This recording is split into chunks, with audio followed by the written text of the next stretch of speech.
folks. Welcome to episode 157 of the Wealth on Any Income podcast. This is where we talk about money tips, techniques, attitudes, information, and provide inspiration around your money and your business. I'm your host, Rennie Gabriel. In past episodes, we spoke about how to build an income and expense report, how to measure the level of pleasure based on where you spend your money, how to track your money in 5 to 10 seconds, and what to look for on your net worth statement to see how close you are to having complete financial choice.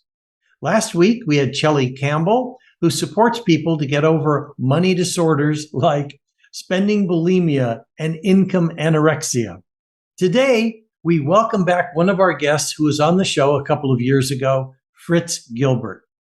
Fritz retired in 2018 at the age of 55 after a 33-year career in corporate America. For the past 8 years, he's been writing about his preparation for and transition into retirement on the Retirement Manifesto. It's an award-winning blog that he founded 3 years prior to retirement. In addition to the blog, Fritz published his first book in 2020, Keys to a Successful Retirement, which captures the key things he learned from his journey into retirement. Fritz, welcome to the Wealth on Any Income podcast. Rennie, nice to be talking to you again. Thanks for having me back. Yeah, well, before we got started, we were chatting about a cousin of mine who sold his business 2.5 years ago. He has been a consultant for the last 2.5 years. In December, that ends. And I asked him, Steve, what are you going to do when you retire? What kind of plans do you have? And about all he could say was, well, I think I'll work 2 days a week for the 6 months after my full retirement. And, I want to travel. Yeah. That doesn't sound like a concrete plan to me. And I'm really concerned about him.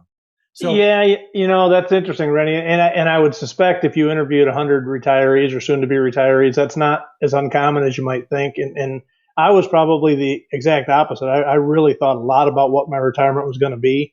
The one thing I would say to your cousin is, research has proven that the way to have the way to increase your odds of a successful transition to retirement is to take time prior to retirement to plan for the non-financial aspects of it. And, I've heard from so many people about how difficult the transition was, and they never saw it coming, how big of a change it was going to be in life, et cetera, et cetera. He's probably going to go through some of that, and whether you focus on it beforehand or whether you focus on it afterwards, at some point you're going to have to think about it, and it's just a lot easier to think about it on the front end. It makes the transition. My transition, I think, is an example. Absolutely smooth. Loved it from the day I retired. I'm 5 years in. I've never regretted it for a minute, and I attribute a lot of that to being so probably obsessive. I think I probably planned more than you really need to, but it served me well. It's been smooth because of it. So there's a continuum, and there's a right place to be. He's probably too far to the left. I was probably too far to the right. Right in the middle somewhere is where people need to think about. Spend some time on it. It matters. Yeah. Now, one of the things I said when we first spoke a couple of years ago was I don't even like the word retirement. To me, it conjures up a picture of someone sitting on their front porch with a torn T-shirt and a can of beer, watching daytime TV, and and the health and everything else just declines and goes down real fast. And the best example was from a gal who was teaching some workshops who spoke about being raised on a ranch and saying, when a cow can no longer be productive, we put it out to pasture to let it die. And the term for that is we're going to retire the cow. Yeah. So, and maybe that's also a part of my own struggle. I'm 75 now. I've got this podcast. I write a weekly email. I do some business coaching. I'm trying to transition my grandson into supporting me with the apartment buildings we own. But I'm recognizing, one, retirement's a dirty word to me. And what I created instead and actually trademarked it was the term complete financial choice. So what it means is I have the financial resources to choose to do whatever I want to do. If I want to work, I can. If I don't want to, I don't have to. If I want to travel, I can.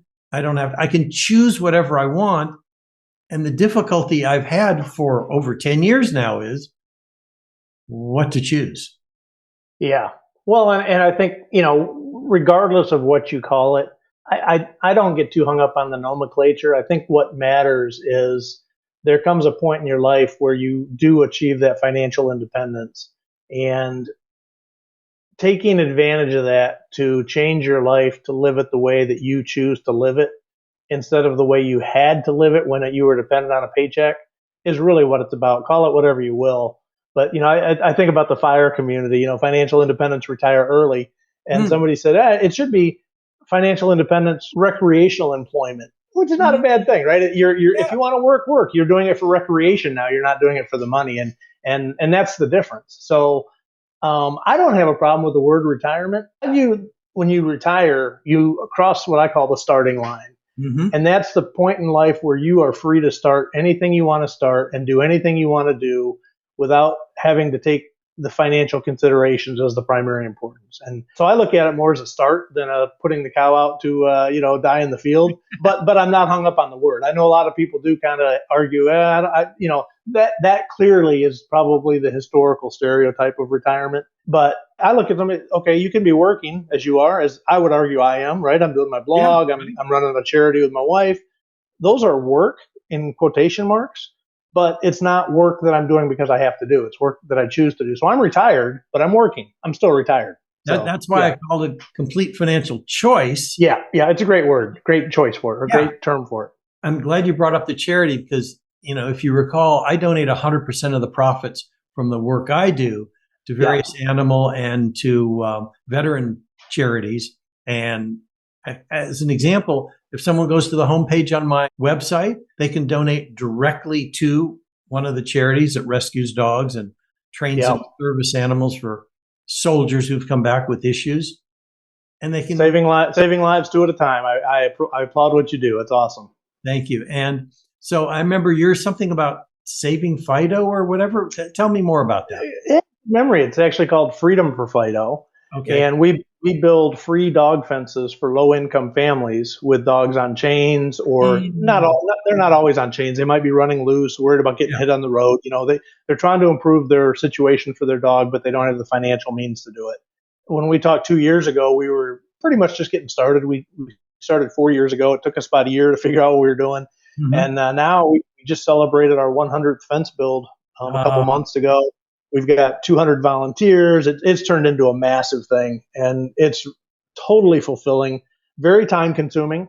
But again, it's something that my wife and I have chosen to do, and we get such fulfillment out of it. When you see that dog getting released from that chain for the first time in its life, and we build big fences. I mean, they're typically 300 feet worth of fencing. So if you think of like a football field, it's roughly that long. Obviously, make a square out of it instead of a straight line. But, we make big areas for these dogs to run.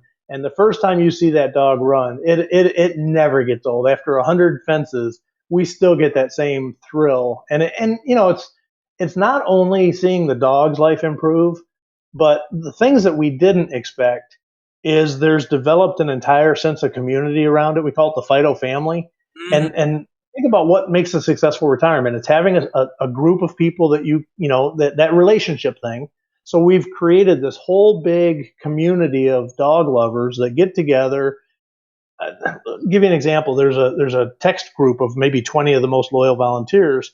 Friday at 1:00, somebody might say, "Hey, you want to meet at Grumpy's tonight?" Grumpy's is a microbrew in our town. So 5:00, we'll have 20 of us that just bombard one of these little microbrews on very short notice. And we're not really drinkers. We'll have one beer and stay there for an hour and just chat. Mm-hmm. But it's that spontaneous connection with other people. And all of our volunteers feel the same way. They're like, I love the Fido family as much as I do helping the dogs, So it's that. And then the gratitude that you get seeing the difference you can make in the life of somebody who really needs help, as you've experienced. It's hugely rewarding. Yeah. And to your point, I mean, here's funny. Here is a little rescue dog. There you go. Yeah, he came in the room here. He wants to sit with me, so he's doing that now.